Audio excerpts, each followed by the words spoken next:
now I'd like to invite I'm really honored to invite Dr. Orna, our keynote speaker, and I really thank her for coming here.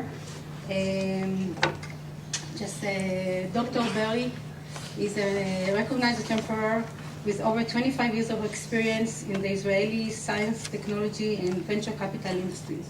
She is known for her efforts to promote excellence, entrepreneurship, and innovation in Israeli society.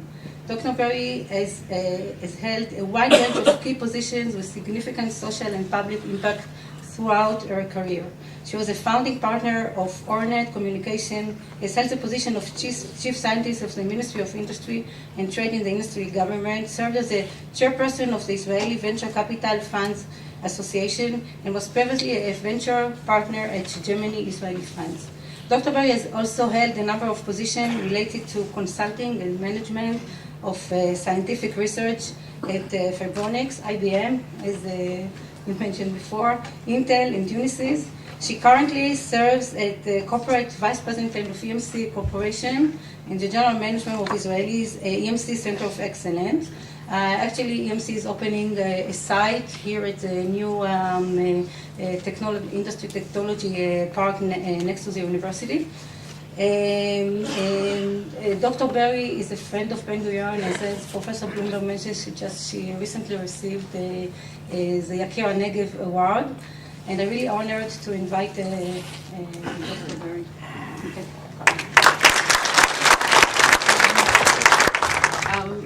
First of all, good morning to all, and thank you very much for inviting me. I'm humbled and honored to be talking about technology in a place that is creating technology. I want to mention that we have 70 people here in Be'er Sheva at EMC and RSA, and I will also say that yes, we were the first one to sign up to the Advanced Technology Park. We're expecting other companies who are already filling the first building, and I was visiting Haifa this week and hearing from yet another multinational corporation that they plan to open up here. So I think that by the time that the Ministry of Defense completes the move of the technology units to the Negev, we'll have a much stronger university as well as a much stronger industry in the area. While additional industries may present a competition on the human resource in the Negev, I think it will also attract the best talent because people will have lots of choices here in the park. So with that, I will move into the presentation, and because of the fact that today I'm mostly a user of science rather than a researcher or a developer of science, I will look at the perspective of data science from the perspective of past technologies that I have been involved with from the research side, and predominantly to the emergence of networks. And networks, when I was on the wave of moving them from research in academia to use in defense, that's not in Israeli defense, actually in the DOD, in the ARPANET, which was the predecessor of the internet, seeing the internet emerge into a mighty interconnect fabric, and then into a content driver in our lives. So if I look at this past trend, the time that it became commercially available and the time that it became commercially used, there were about almost 10 years between the two. It's 84 and 94. By the time that it was in commercial use, it was transparent to the user almost entirely. It was very easy to use. And consequently, the user did not care about what are the technologies underlining the interconnect. They did not care for how you design ASICs. They did not care of what is really the bandwidth of the channels. They only cared about the fact that when they went into the web, the response time was fast and the data was accessible. And in many regards, it is similar to the way we evolved in physics, and I will conclude with a physics statement. You mentioned the space, and I will go even back further to Feynman, who was a great physicist, and emphasized the fact that guessing is a very important tool for research, because you guess and then you actually prove that your guess was right. And if you don't guess and you don't dare, you don't get to the results. And today, what we have is we have a foundation of a massive amount of data and massive amount of computing. And it is distributed in targeted computing environments and targeted data repositories, but the use of actually what we have in terms of compute and in terms of data is very, very limited. In fact, if we are agnostic to most of the underlying data. We're using about 1% of the data in actually direct targeted search. So I will try to go a little bit through few aspects of the users and reflect about what it takes from us from the technology provision and go along. So technology, every time technology is coming about, a new technology, a new wave is coming about, then we say technology is based on work, innovative work. Normally it's scientific work that goes into technology, and then it is increased productivity for a while until the productivity is being taken for granted and much more is being demanded from the technology. So the process is continuously dissatisfactory, which is good, because if we were all complacent, we wouldn't look for bettering our lives. And we know that we have plenty data around us.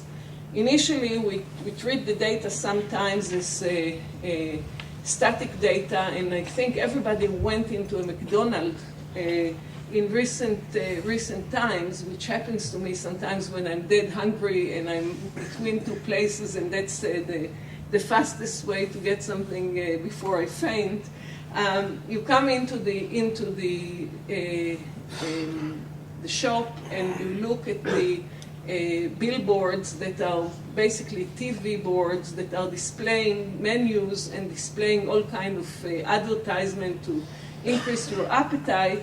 And you know that 10 years ago, those were static billboards with pricing and sometimes pictures of the most frequently used dishes.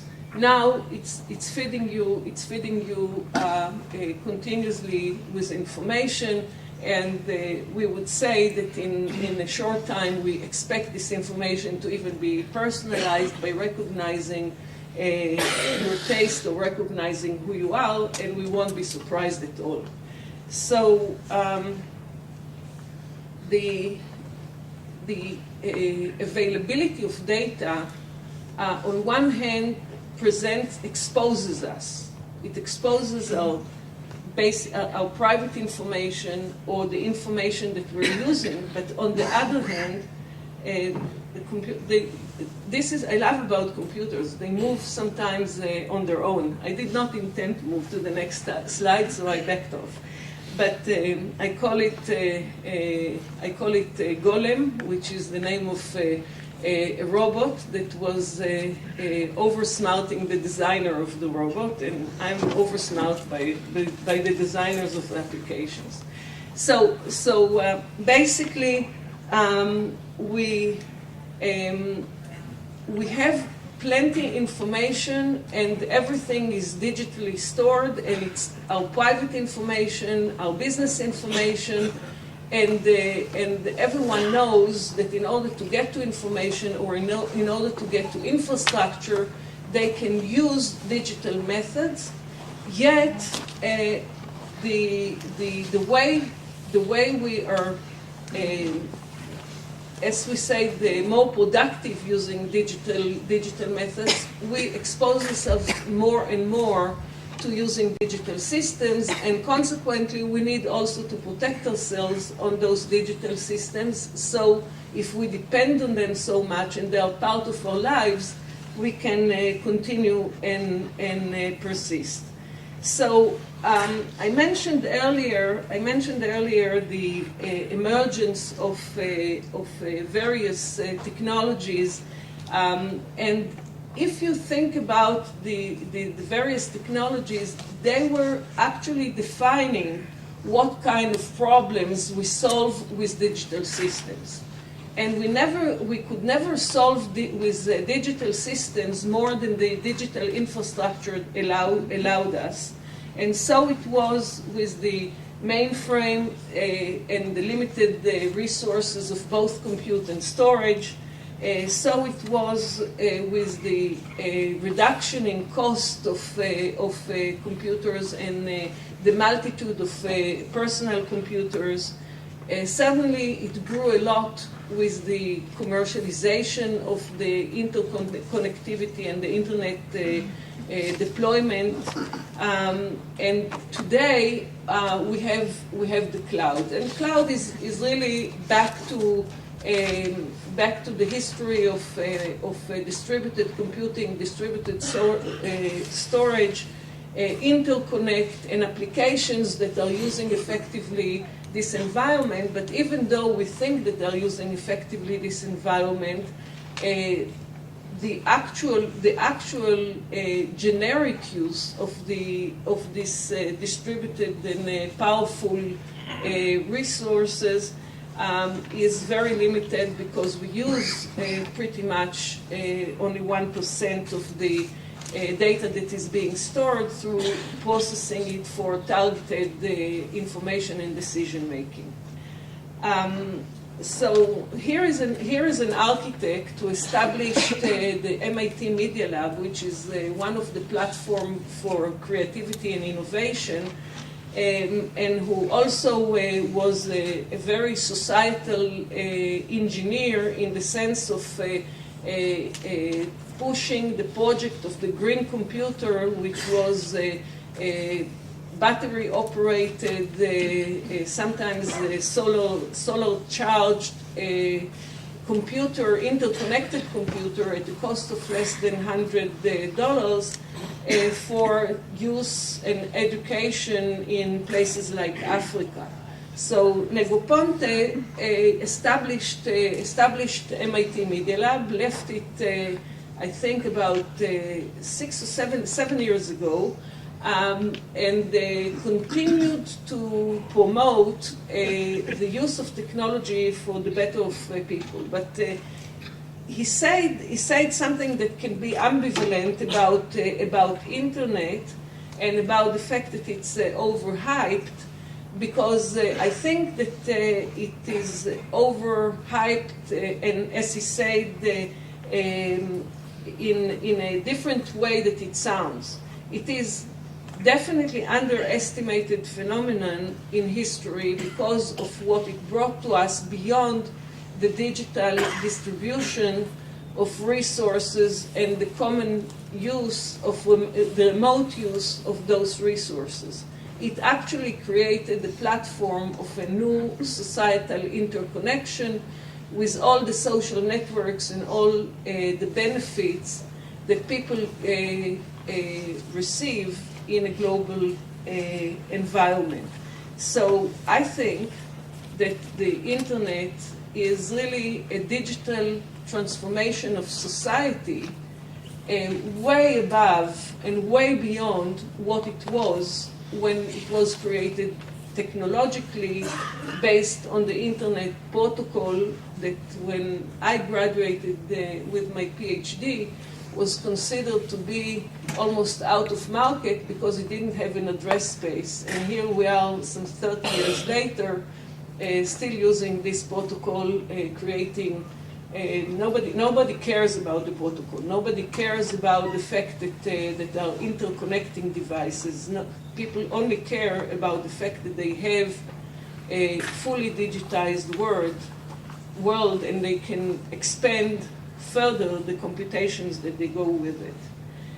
So if we look at the extent of the reliance on digital means, I suggest that we look at the very slow pace, by the way, of growth. It's very expensive to handle the growth, but the growth is not, it's not as radical as it was when there wasn't interconnect and we moved into interconnection. So between 2001 and 2012, we moved only in 3 orders of magnitude in storage. And I say only in 3 orders of magnitude in storage. Obviously, if we cut the cost and we save 3 orders of magnitude, it's great. And that's happening in a fairly similar way that the prices of such elements in the digital world of storage are going down at about the same pace. But I would, at this point, I feel that the daily accumulation of data is in this order of magnitude. We're swamped with data. And the question is really what we do with the data and what effect it has on our lives and what are the transformations that we need to get through in life in order to actually move forward. So people who know, even though I'm a developer of technology, I'm a little bit late adopter of technologies because normally I have a very bad relationship with digital equipment. Most of the devices that I adopted take about 3 devices until one works.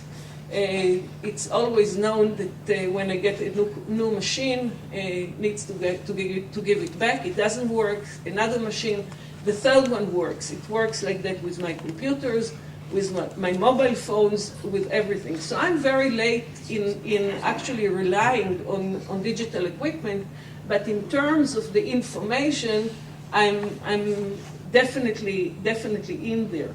So if I will take a few, other than the examples of the size of the data and the speed of the communication and the fact that I still have a laptop here rather than a PDA because it's a little bit more reliable still, we moved away in the computing devices to have multiple devices, and the bring your own device is a business opportunity as well as a fact of life. People are adopting technology faster than the IT systems that we have, as underlying systems are being built.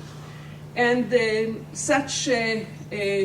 I mentioned the internet, and I mentioned Negroponte, and I mentioned the fact that it really made a digital society because of the internet. So if after the .com crash we had the instant messaging, at this time we're not thinking about instant messaging other than SMSs probably, but we are looking at such applications as Facebook and others. And when I want to know where my youngest daughter is, and sometimes even to follow on my older kids, I do it using Instagram more than I do it using Facebook because it seems like we can get even the feeling much better through the pictures, and certainly much better through other sensing that we connect our intelligence together with the data in. So if we look at how the data is collected, it is collected in various forms from what we do in the website and what we do when we pass through passport control and others. And there is a lot of data about us. And again, what is important is how we use the data. So Israel is the country of Better Place, and Better Place has a smart grid. And when people drive in their cars, not only they get GPS services, but through the GPS services, when their battery is low, they're getting the indication of where is the nearest exchange station, which is a great service for the driver. The drivers, we're accustomed to customers with the telecom providers to be given an indication when they have a package to travel abroad, but being in the car and getting an indication where is the nearest service station is something pretty new, and it's great. And similarly, when we use extensive amount of electricity in the house, and we have smart switches, and there are such smart switches, even developed and produced in Israel by a company called CES. We can, if there is an overconsumption of electricity, we can prioritize the users of the electricity and select which ones we want to retain. So the amount of data collected from the private house, and actually even the private users in the house, through the switch, through the electrical grid, can give the right service by maintaining service to everybody, not failing some. So I'll skip some of the issues like healthcare, but I will mention machine vision and machine learning. And I will go into the fact that today we can actually do much more than just statically use the data. We can actually interact with the data and identify through the data or verify through the data what we sense. Sensing is seeing, sensing is hearing. And if we look at the machine natural machine interfaces, or we can see that today with three-dimensional sensing, we can not only see figures and see the pixels and see which ones are closer to us, we can get we can compute the projectiles that are not being seen by us by rotating the information and manipulating it. And we can definitely make machines not only play, but also use those machines in order to assist the failing site and much more. So this is the entertaining side of natural user interfaces, but natural user interfaces mean also that the technology can be used as parts of the body, and so it's done.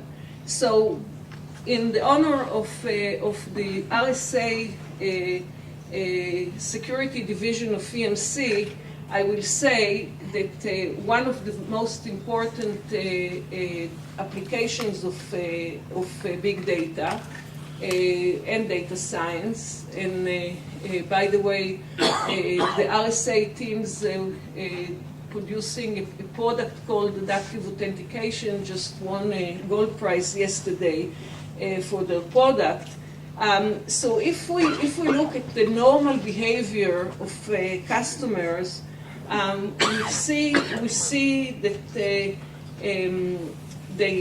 what they do in normal patterns of behavior, and then we can identify when patterns are not normal, and hence increase the risk, and hence also being treated as riskier and more suspicious actions and being prevented or stopped in due time. So I will just conclude by saying that back to physics and back to Feynman, who was a Nobel laureate and one of the funniest scientists. I was lucky to still be alive, to be alive in time to hear him on several topics. And what he said is as follows.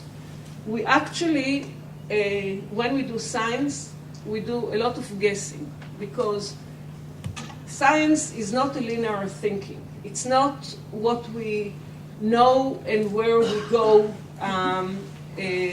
naturally by gravitation. It's about guessing and validating. So then when we guess, we need to compare with the actual data. And that's what we do with big data. We compare what we think that we saw by the tools that we developed with what we believe we're looking for. And we need to be sufficiently honest and not biased in order to stop going in a particular direction if our observation or guess is not met with reality, and we need to throw the assumption and look for a better one. So I think that the last of it is the fact that we have so much data and the fact that we have such great tools and models. We should always be extremely careful and objective that we are using the data in order to make consistent decisions, business decisions, technology decisions, and the like. So I think that I'll conclude with that, and thank you.